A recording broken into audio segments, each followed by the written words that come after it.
Well, first of all, let's give them another round of applause. Congratulations making this film. My first two questions are for you, Carlos. So the first one is, what inspired you to make this film specifically about mental health? You can stay with the mic and I'll just... Okay.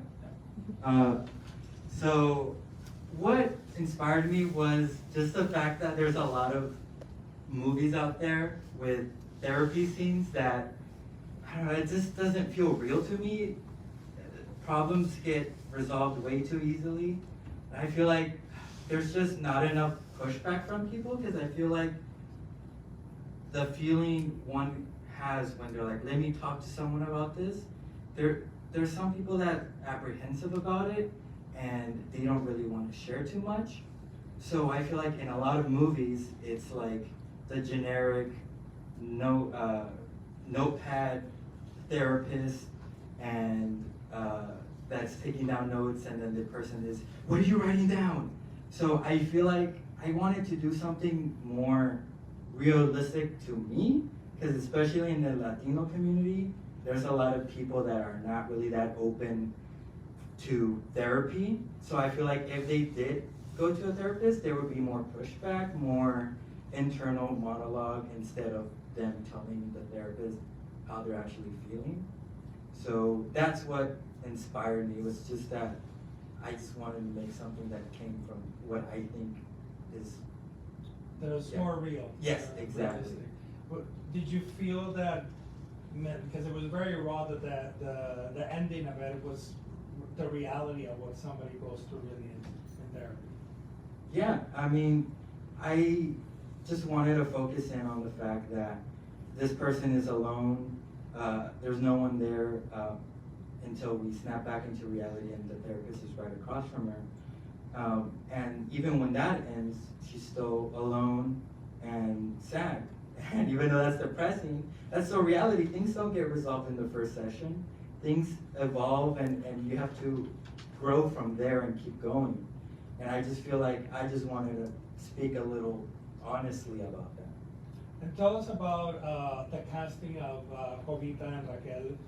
When you were thinking of casting for these roles, did you have in mind to be Latinas, to be two women that represent not only Latinas but younger generations?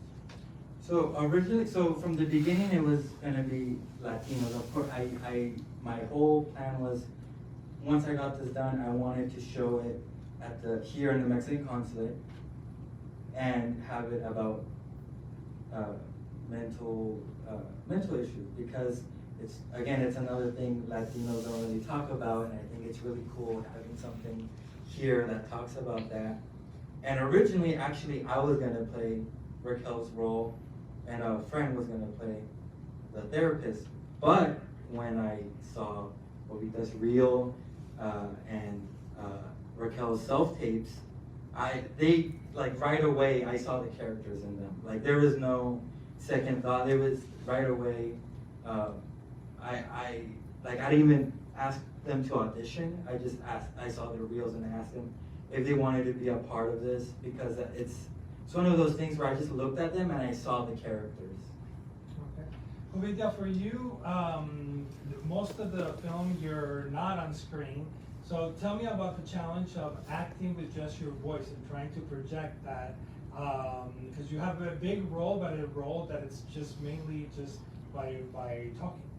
Yeah, I kind of treated it as if I was on camera, and just, try to connect with her in that way. And I wanted to push her too and get kind of these quick responses. So since I wasn't on camera, I felt like I was also kind of having fun, playing. I wasn't directing, but kind of in my own mind playing, like trying to see what I could get out of her. Because since I was on camera, I can kind of say things differently or react quicker to my line. Because I wanted to see what, bring stuff out of Raquel too. So it was fun having not to be so pressure about my face, and just kind of having my voice and seeing what I can do in terms of being a scene partner, because I knew, even during our meeting, I was like, there's a lot of pressure on you, Raquel. Like in order for this to really come across, like, you know, you're gonna have to get deep. So it was kind of cool also being like a therapist role in my acting, where I was trying to like get her, and I wanted to see how we could play. So to me it was an extra step of fun, but I definitely treated it as if I was on camera, just trying to be, you know, the best scene partner I could, and yeah, just help the script. What's your take about doing the film about this issue, mental health, and playing a therapist, being on the side of somebody who's leading that conversation? It was cool. I definitely go to therapy, so I'm, you know, on Raquel's side usually. But mental health is something that's really important to me, and on a personal level, I actually lost my mom to suicide, so I've been firsthand watching, you know, a cycle of depression. I was 16 when it happened, but for that last year, you know, I was just a teenager, kind of watching it and not really understanding it. So now being an adult and kind of having a better idea of depression and anxiety and really the level that it could go, which is, you know, that's obviously the biggest level it could go. But just having the space and hearing, you know, everyone talk about mental health, and that these resources are available, it's special to know that, you know, these things are being made, and it's very important for the Mexican community as well. And thank you for sharing that with us. Was it difficult for you to find, you know, therapy to because one of the main things of the film is that we see that it's not as easy, right? You know, it's a process. So Yeah. was it a process for you to go It through? was like, I had been in therapy like my high school years, like right after my mom had passed, and I loved my therapist. I thought she was so cool. She would she would like talk shit about whoever she needed to, and she was just like this crazy like little white lady. I loved her. And then I stopped going, and it had been something that's just always in the back of my head for like years. And after COVID and just one thing after another, I was like, okay, I'm gonna do it.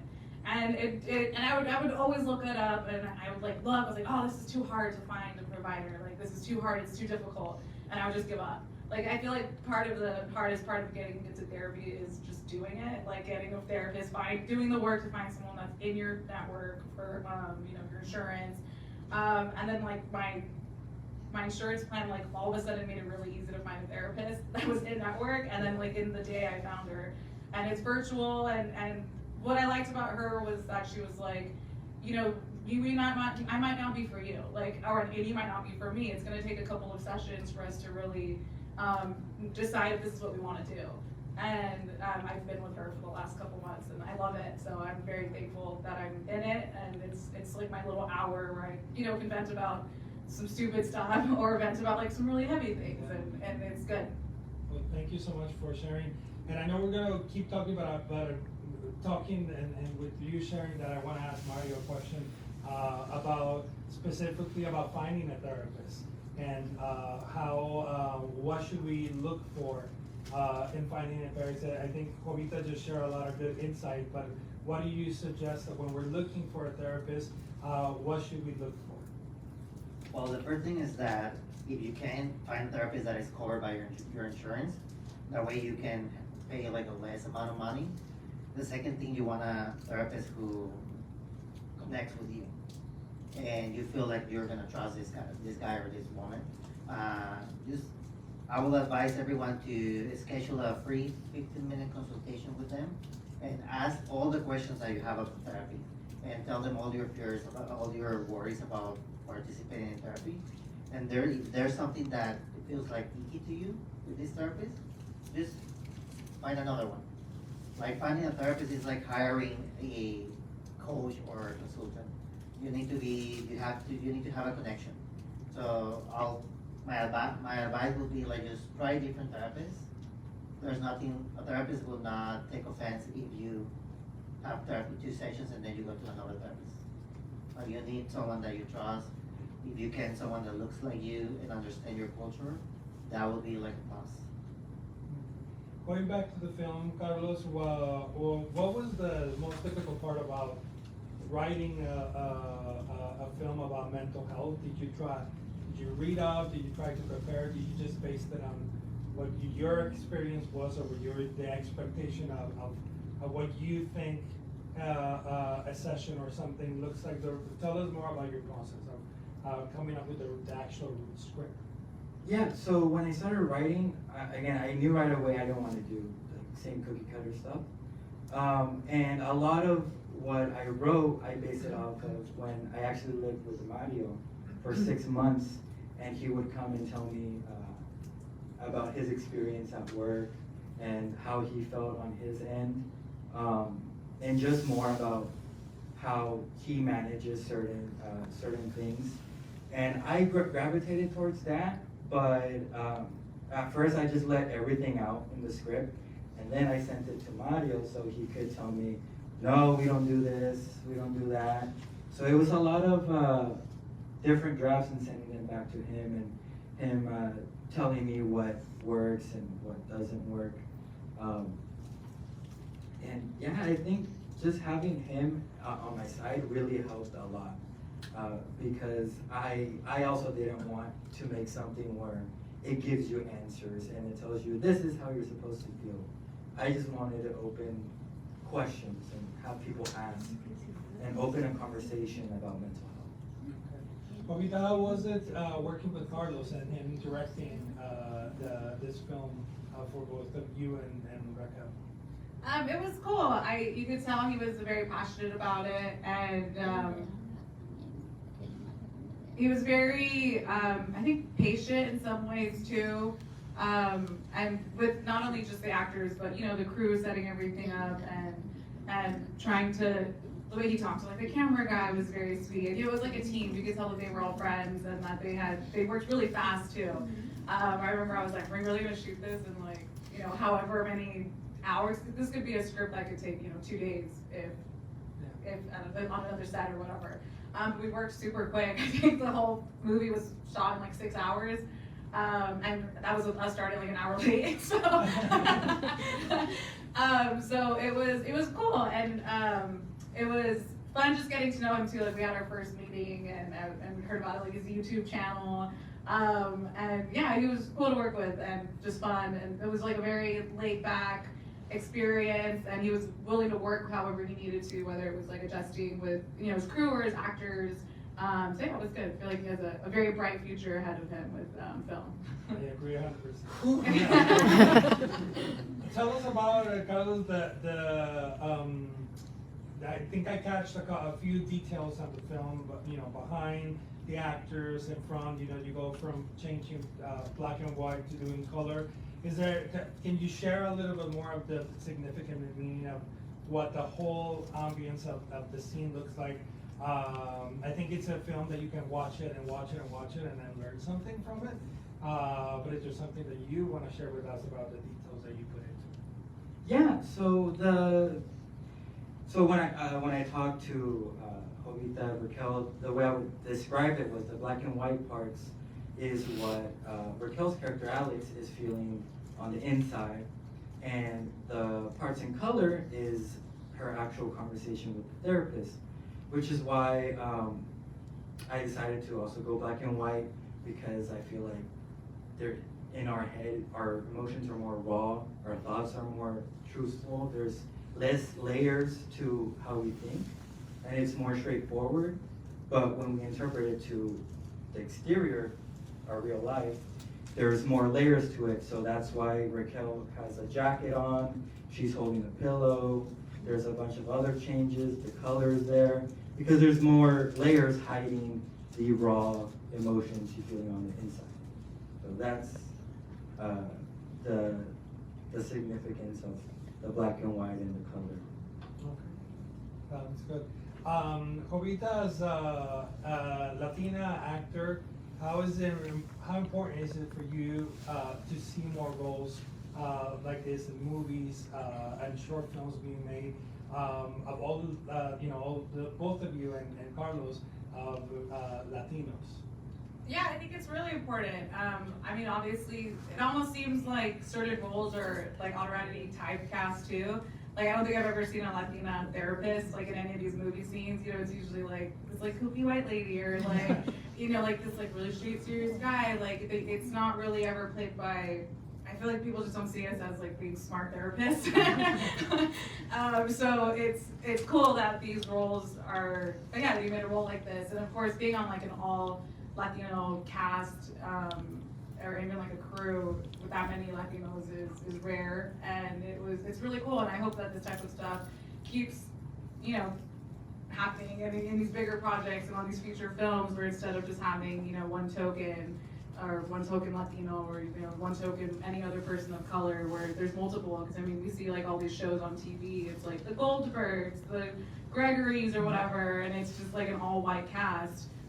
So just having these films even exist are really cool. And I mean, I know Hollywood has changed so much in the few years, but I almost feel like right now we're almost reverting back to like before the Oscars so white stuff. Like it was just like a temporary thing, like they canceled all of our shows.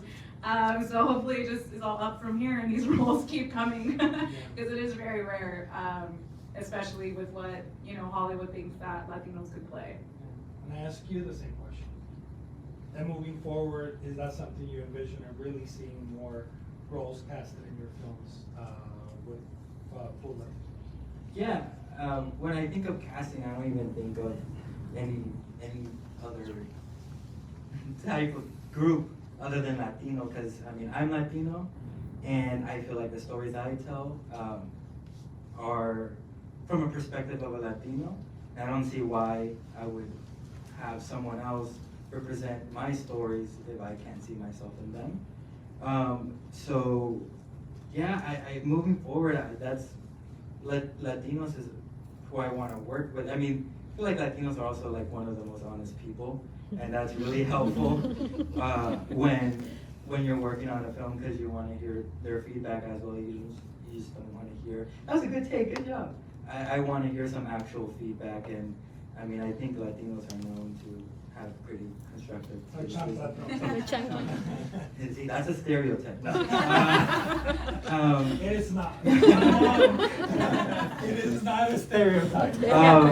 Yeah, but I mean, especially like brown Latinos, that's another thing I don't see on screen. So that's just something that's all I know to do, just make films with Latinos. Well, we're gonna pivot a little bit and keep talking, but we have some questions for Mario as well.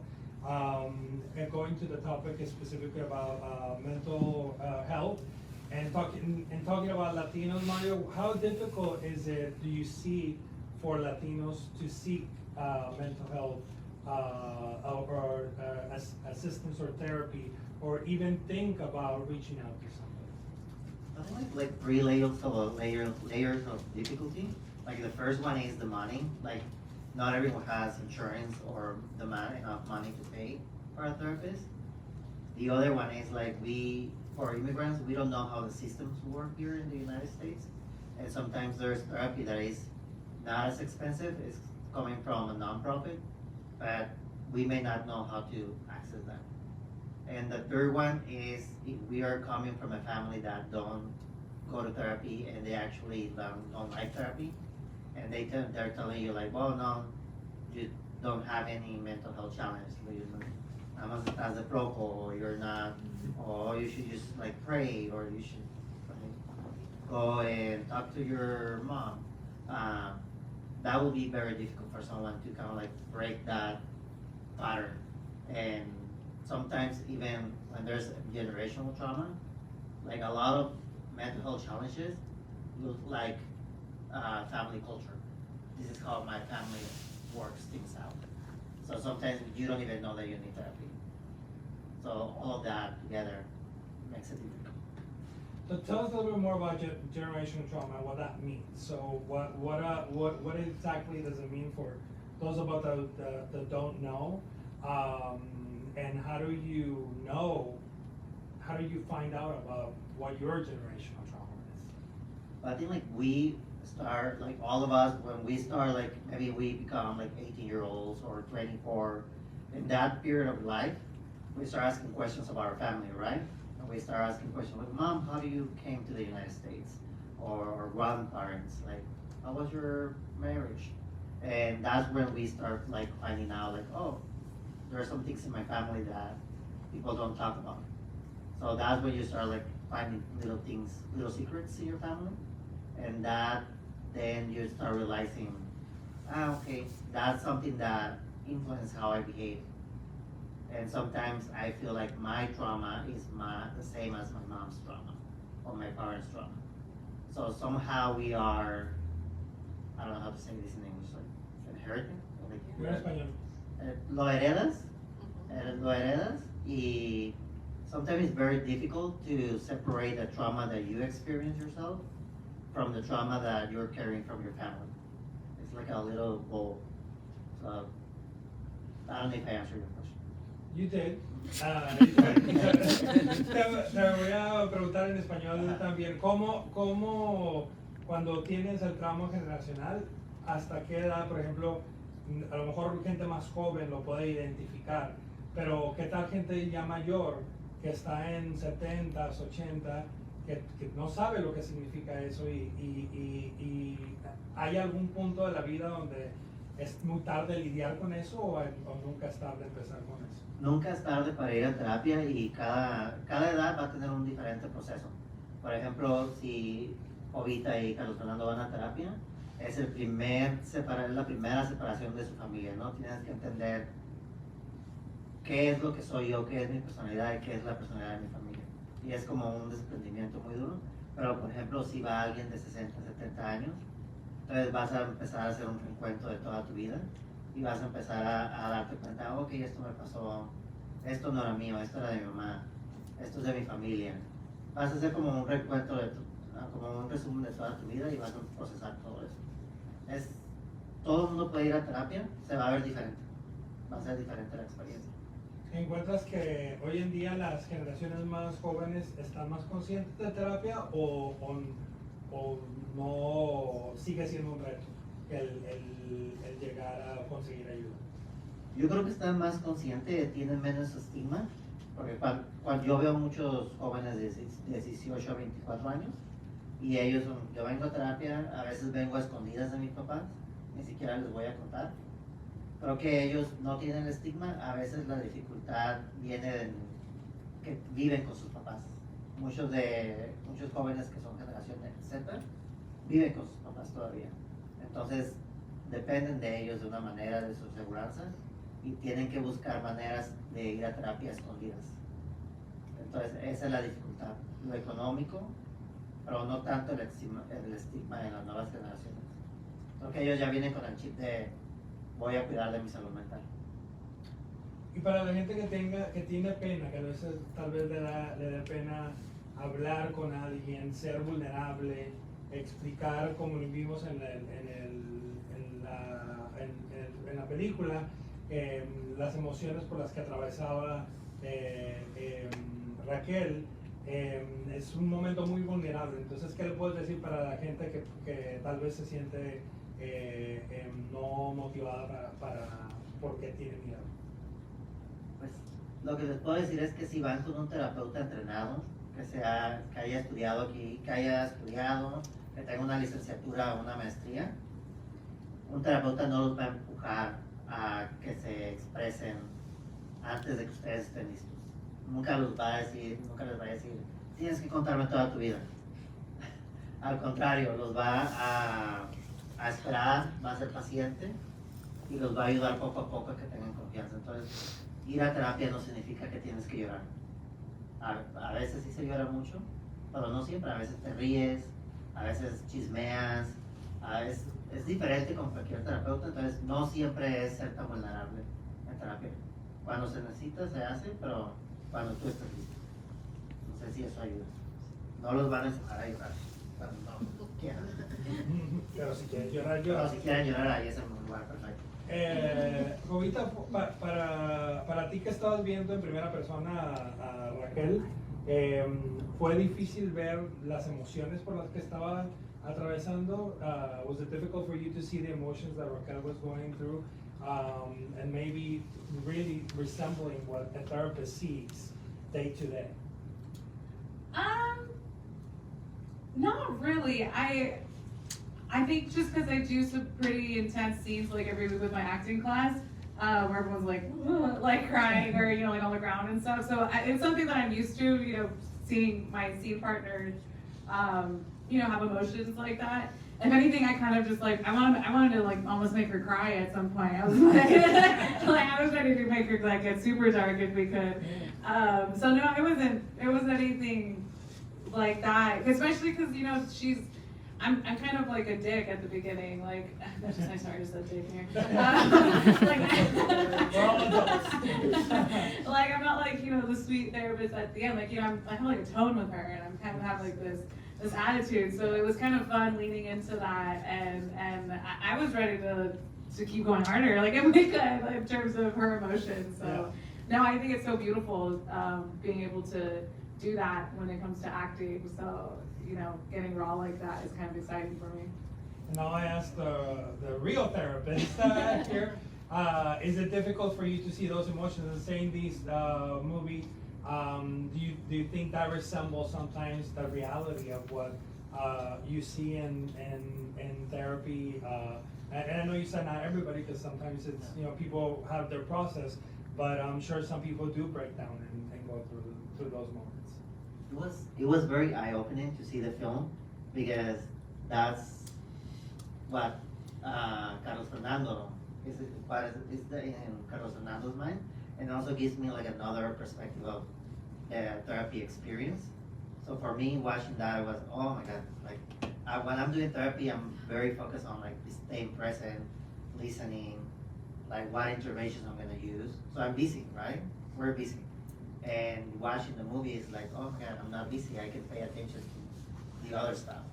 So for me, the most like magical moment was when the therapist leaves, and then Raquel was very sad again.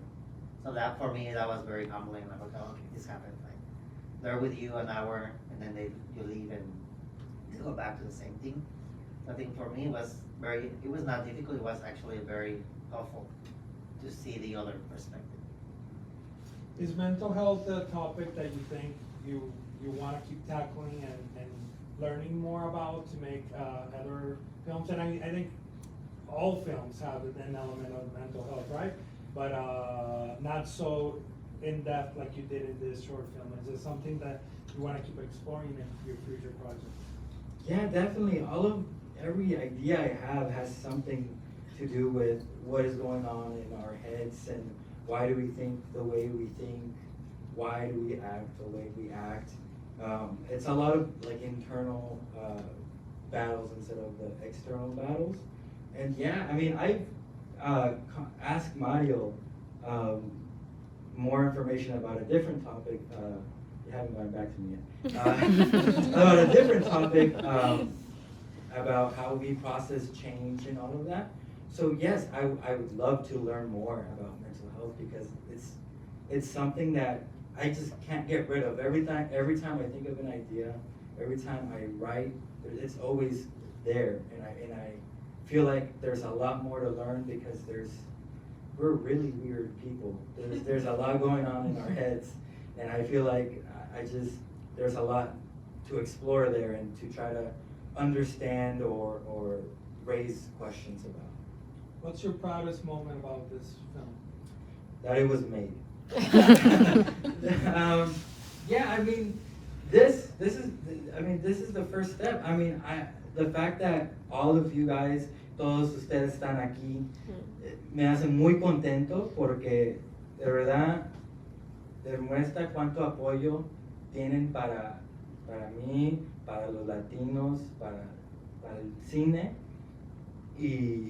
Y sí, yo pienso, ese momento es my proudest moment. Sí, lo que estamos haciendo ahorita. And you have some nominations to this film also has been put out there, right? Yeah. Tell us more about that. Yeah, so it's been accepted in 4 film festivals, and Raquel, hi Raquel. Raquel was nominated for Best Actress.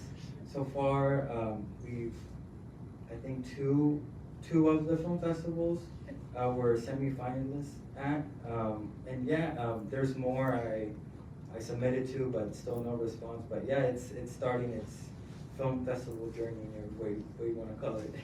Well, I want to see if anybody in the audience has any questions. Si alguien tiene alguna pregunta, ya sea para Mario, para Jovita, para Carlos, adelante.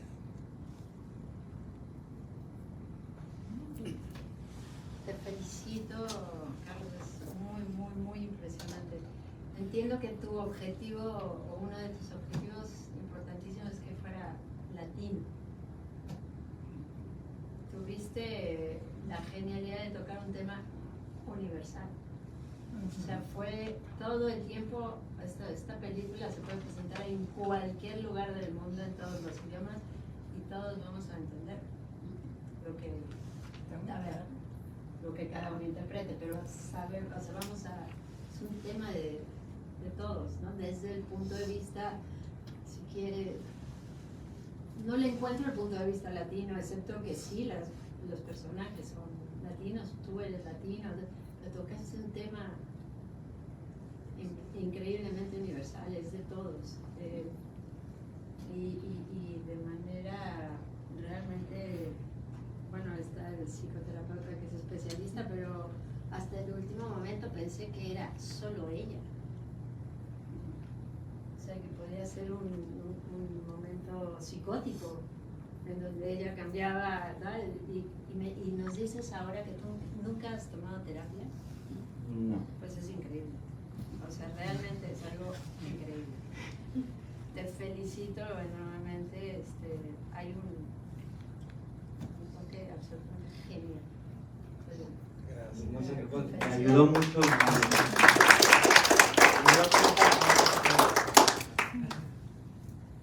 ¿Algún otro comentario, pregunta?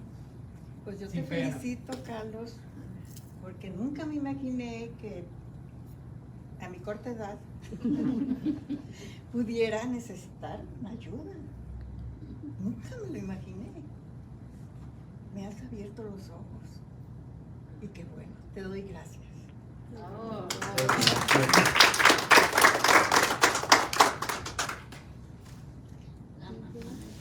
Yo tengo una pregunta para Mario.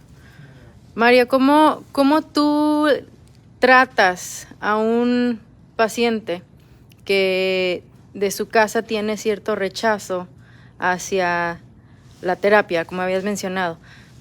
Estás loco, ponte a limpiar.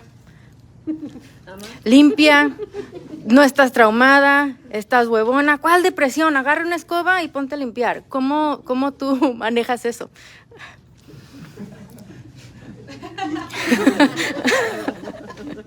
Bueno, la mitad de mis clientes son primera generación de papás que no creen en terapia. Son inmigrantes de papás que no creen en terapia, y lo que hacemos es, a veces ni les cuentan que van a terapia. Entonces es algo muy personal de los clientes, y cuando empiezan a hacer cambios en su vida y empiezan a darse cuenta de todo lo que experimentaron creciendo, primero obviamente hay unos meses que empiezan a darse cuenta, ay, mi mamá y mi papá hacen eso conmigo, no puedo creer que eso es traumático. Después empiezan a poner límites con sus papás, que es un poquito un cambio en la familia, y ya después empiezan a tener cambios en sus vidas, y es cuando los papás ya entonces empiezan a decir, ah, ok, ya me gusta que vayas a terapia. Pero eso pasa ya después como de 6 meses, 8 meses, cuando empiezan a ver los cambios en ti, y empiezan a ver que la manera en que tú pones límites o te comportas, también ellos lo pueden hacer. Entonces a veces los papás hasta te copian lo que tú estás aprendiendo en terapia. Entonces eventualmente tu mamá te va a estar copiando las cosas que tú hagas. Buena pregunta. ¿Alguien más? Pregunten. En situaciones así, ¿has tenido padres que van a buscar terapia porque los hijos la están recibiendo? Estoy pensando, estoy haciendo creo que no.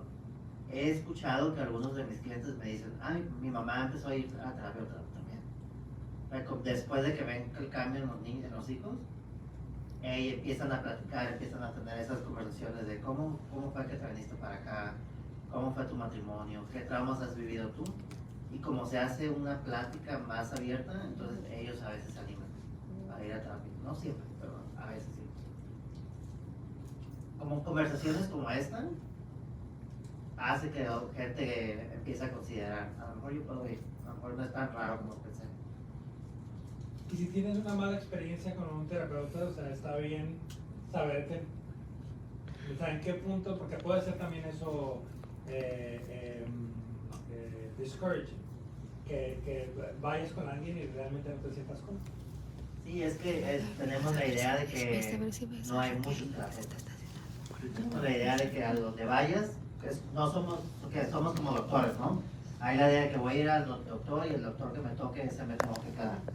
Y así no es como funciona la terapia. La terapia es, hay un mundo de terapeutas allá afuera, muy diferentes, y solamente unos pocos te van a servir a ti. Entonces tienes que escoger el terapeuta que te va a ayudar, y puede que te encuentres con uno o con dos que no es un buen fit para ti. Aunque hay una buena vibra, pero igual yo no estoy entrenado para ver a una mujer que ha perdido un niño, ¿verdad? O no estoy entrenado para ver a ciertos temas. Pero hay terapeutas que son muy buenos para eso. Entonces todos tenemos nuestra especialidad y tenemos que saber hacer las preguntas cuando vamos a buscar a un terapeuta. Closing statements? Mm.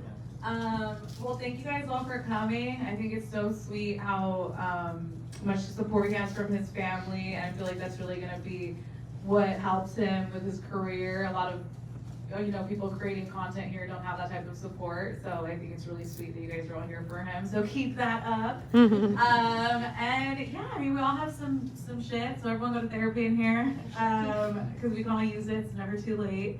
And yeah, I think that's it. Thanks for coming.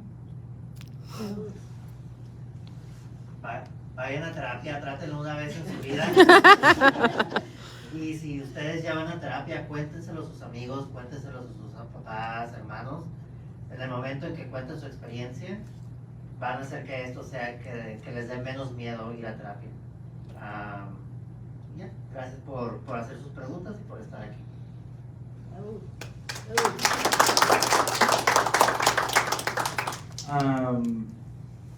En inglés y luego en español. So I just wanted to say a big thank you and just bring some light to how a crazy moment this is, because Luis y Mario, well, first they flew all the way from Chicago to be here to support me.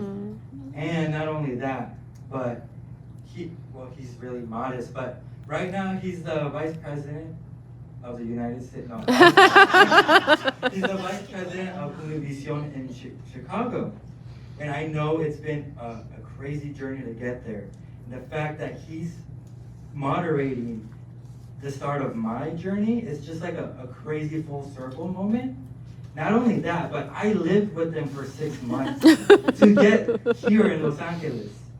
And the fact that we've always, like, every time some big news happened, we would go in la cocina, in the kitchen, we would be like, oh, this happened. And then when, like, cheese made, like, okay. Yeah, we would always, like, just talk about it. And the fact that we're here in Los Angeles, moved out from where we were, like if it was a dangerous place, from Sacramento, and that we're here in this moment is crazy. Look at she made it!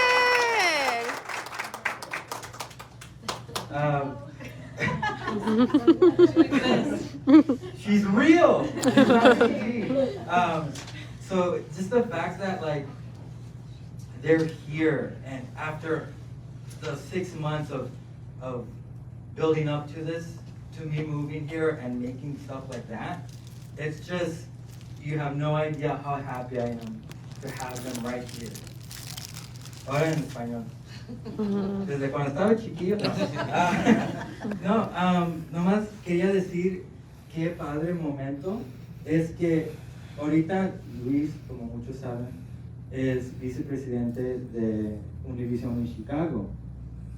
Y ahorita está, pues, aquí conmigo moderando el Q&A cuando yo estoy empezando mi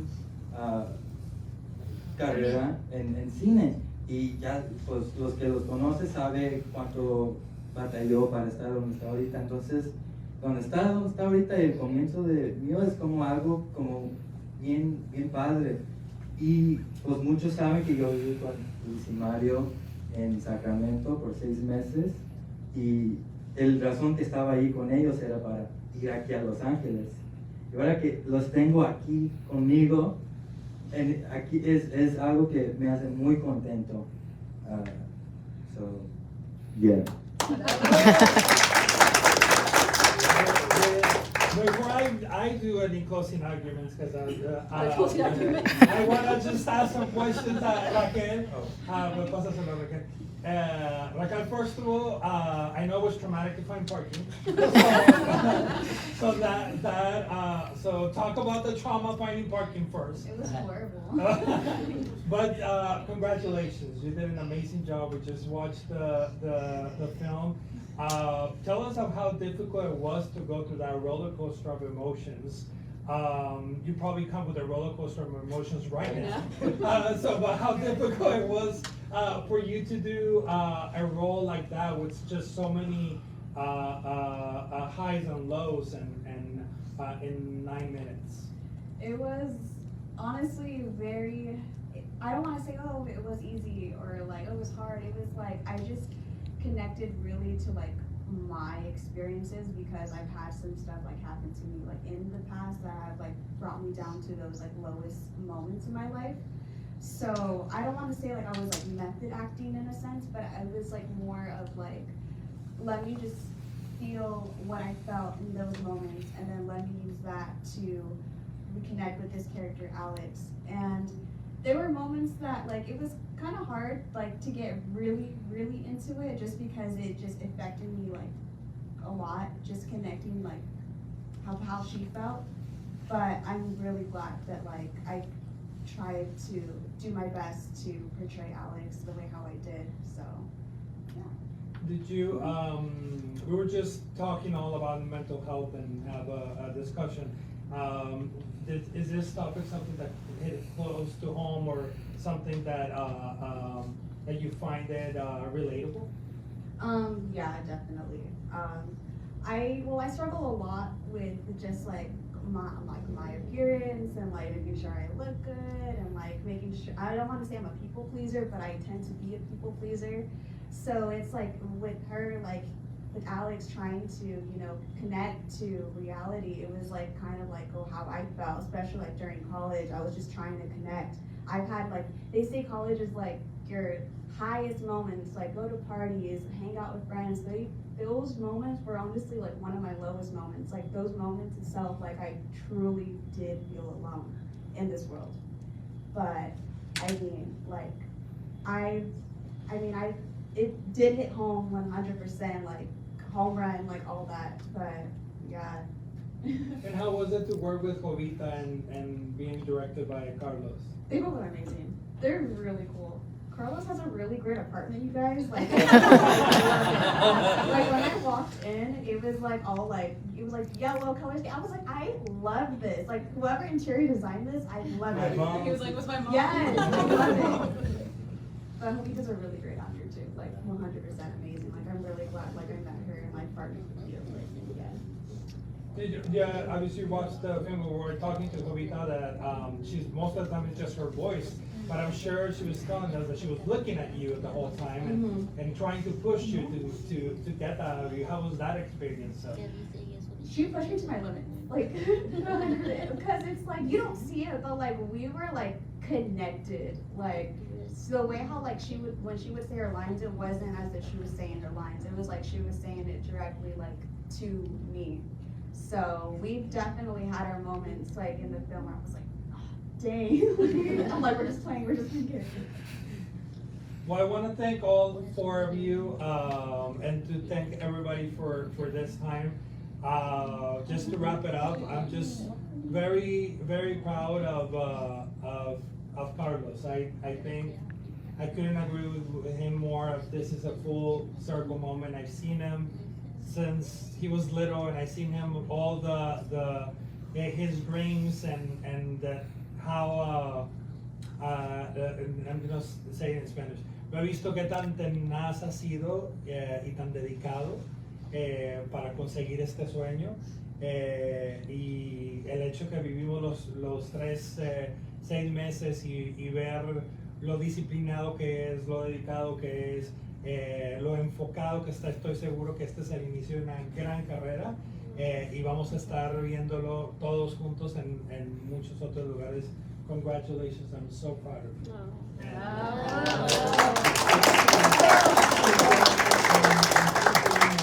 And we'll keep coming back. Hopefully. Alright.